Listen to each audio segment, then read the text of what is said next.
There was a very special guest at talkSPORT yesterday, the England legend, national hero, friend of Ali.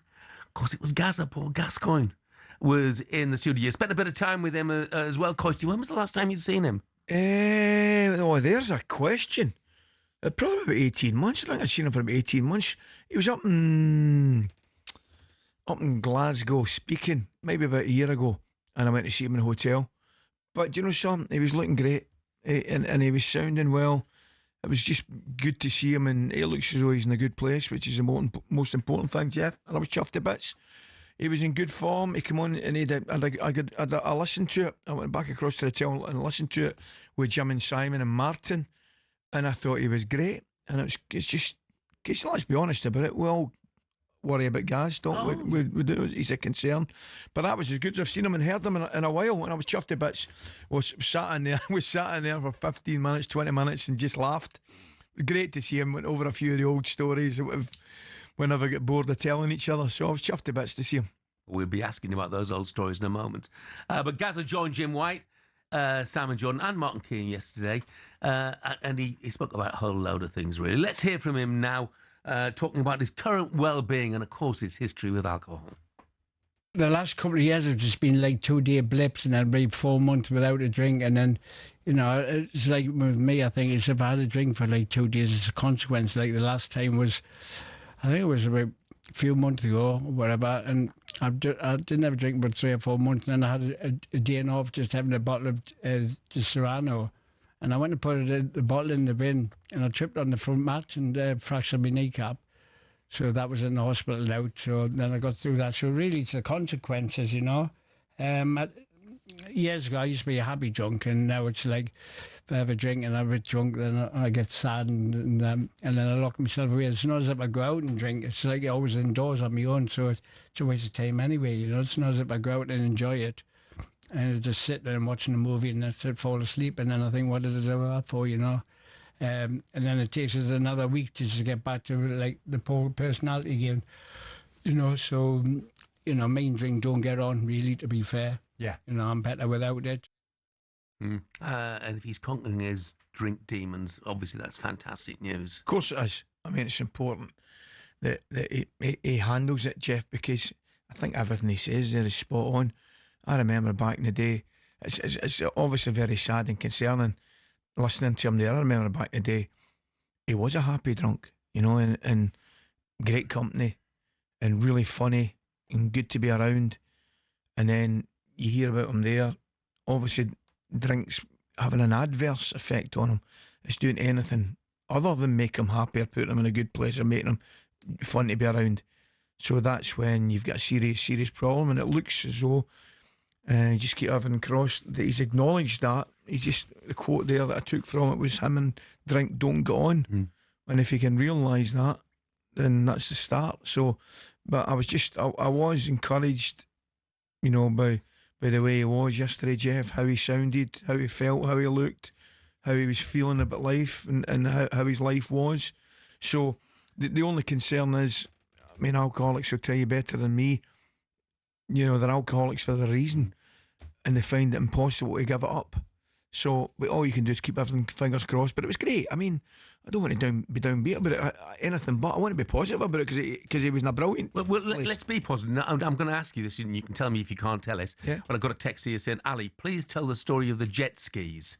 Best one ever. Oh, the jet, it's a 20-minute job. It really is. He came in. But that you're used to those. He came in before the Euros and said, Coisty, I've got you a gig down in London. I says, what is it, mate? He said, I'm supposed to be doing this thing with Big Les Ferdinand.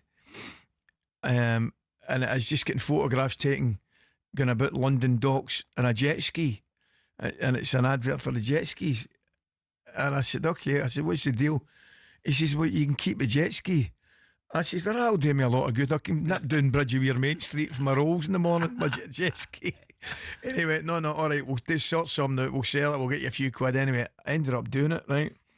So I went down there and Big Les and I have got the wetsuits on and we're firing about in these jet skis in the docks in London. And there was two guys, one of them driving a kind of wee boat and the other one taking pictures. And the boy went, just one last. He said, "You've been great, lads." He says, "Just one last, one wee last snap." He said, "If you can come in front of the boat," he said, "and just cross over in front of the boat, and I'll be side on taking some snaps." "Oh, that sounds smashing." I said, "Lovely, right, Les?" I says, "You go first." So Big Les, and as Big Les comes across me, Jeff, right, he, there's this spray comes up, and I can't see, right? I quite literally can't, it blinds me, and when I open my eyes, I'm literally 6 feet for the boat, right? So my lasting memory is the guy that's driving the boat diving off the front of the boat. And the guy with the camera diving off the back of the boat, right? And Jeff, I hit the boat and I go about. I remember Live and Let Die, James Bond, yeah. Roger Moore. That was me in a jet ski. So I went flying over, right? And of course, let's just turn around, seen two guys jumping off the boat. And honest to God, it was one of those situations. Once we found out the boys were all right, I mean, the camera, there's about $3,000 worth of that camera was just a write-off, do you know what I mean? And I swear to God, the guy was getting out, he'd trout in his pocket and all that stuff. He was soaking wet, dripping.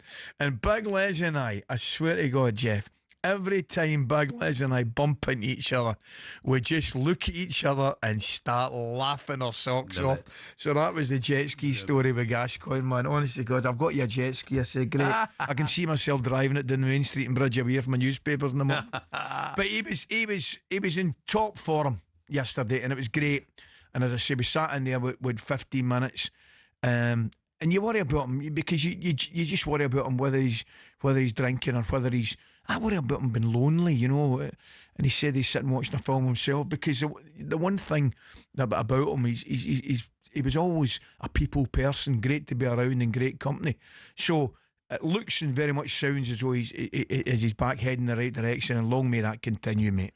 Let's have another quick word from him now. I mean, he was talking about his Rangers days and just how fondly he remembers playing at Ibrox.